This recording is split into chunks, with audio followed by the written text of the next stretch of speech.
Simple cooking with Moumita রান্নাঘরে সবাইকে স্বাগত। আজকে আমি বানিয়ে দেখাবো গাজরের হালুয়া। শীতকাল পড়ে গেছে, তো গাজরের হালুয়া তো মাস্ট আমাদের শীতকালের মেন রেসিপি। তো কীভাবে বানানো যায় চটপট দেখে নিই। তো একই পরিমাণ ঘি আর একই পরিমাণ তেল, রিফাইন তেল নিয়ে নিলাম একটা কড়াইয়ের মধ্যে। ওতেই একটা এলাচকে দিয়ে দিলাম ভেঙে, আর গাজর গ্রেট করে রেখেছিলাম, সেই গ্রেট করা গাজরটা দিয়ে দিচ্ছি। আমি গ্রেট করার আগে ভালো করে গাজরটাকে ধুয়ে নিয়েছিলাম, তারপর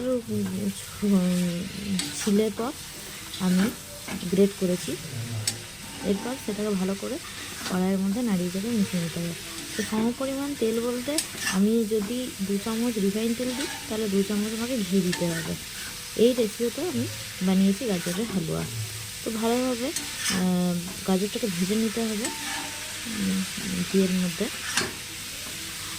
যাতে গাজরটা থেকে একটা খুব সুন্দর গন্ধ বের হয়, সেরকমভাবে গাজরটা ভেজে নিতে হবে। তো গাজরটা ভালোভাবে ভেজে নিলাম, ভেজে নিচ্ছি। এখানে দেখতে পাচ্ছেন এই গাজর ভাজাটা কিন্তু অনেকক্ষণ ধরেই করতে হয়।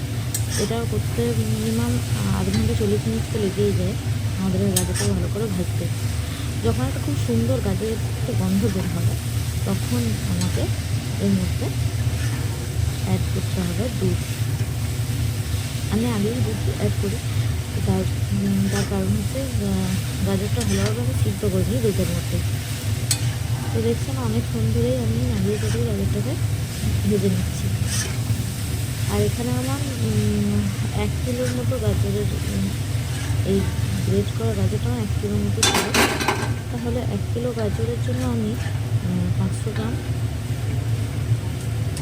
দুধ ইউজ করি, পুরো একটা গোটা প্যাকেট। আর একটা কথা, আমার ভিডিওগুলি যদি আপনাদের ভালো লেগে থাকে তো অবশ্যই লাইক কমেন্ট শেয়ার করতে একদম ভুলবেন না। এবার বাদামটা দিয়ে দেবো, এটাকেও ভেজে নিতে হবে। এটা হচ্ছে কাঠবাদাম, আমি দিয়ে দিয়েছি এখানে। আর এখানে একটু ইয়েও আছে, ওই কিশমিশও আছে এখানে। দুটোকে ভালোভাবে ভেজে নিতে হবে।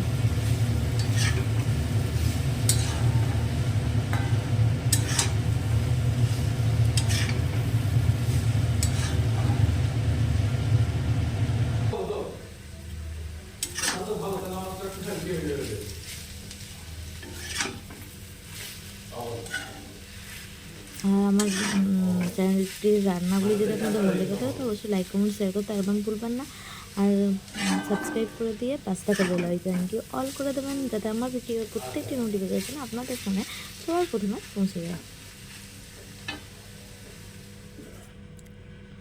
এবার আমি 500 গ্রামের মতো পুরো দুধ আমি করে রেখেছি, গরম করে রেখেছি। সেই দুধটা আস্তে আস্তে করে ঢেলে দেবো এই গাজরের পায়েসটা বা হালুয়া যাই বলুন। এবার ভালোভাবে নাড়িয়ে নিতে হবে। এবার ফুটতে দিতে হবে, এটা 30 মিনিটের মতো ফুটতে দিতে হবে। ভালোভাবে ফুটলে সেদ্ধ হয়ে যাবে। এবার আমি ঠাকুরের পুজোর যে বাতাসাগুলো ইউজ করি সেই বাতাসাগুলো আমি দিয়ে দিচ্ছি এই গাজরের পায়েসে।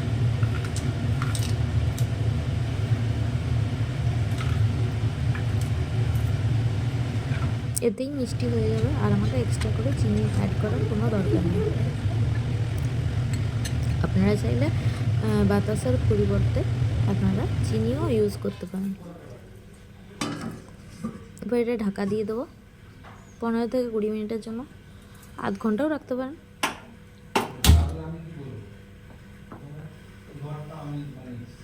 15-20 মিনিট পর আবার তুলে দেখব যে কতটা গাজরটা হয়েছে।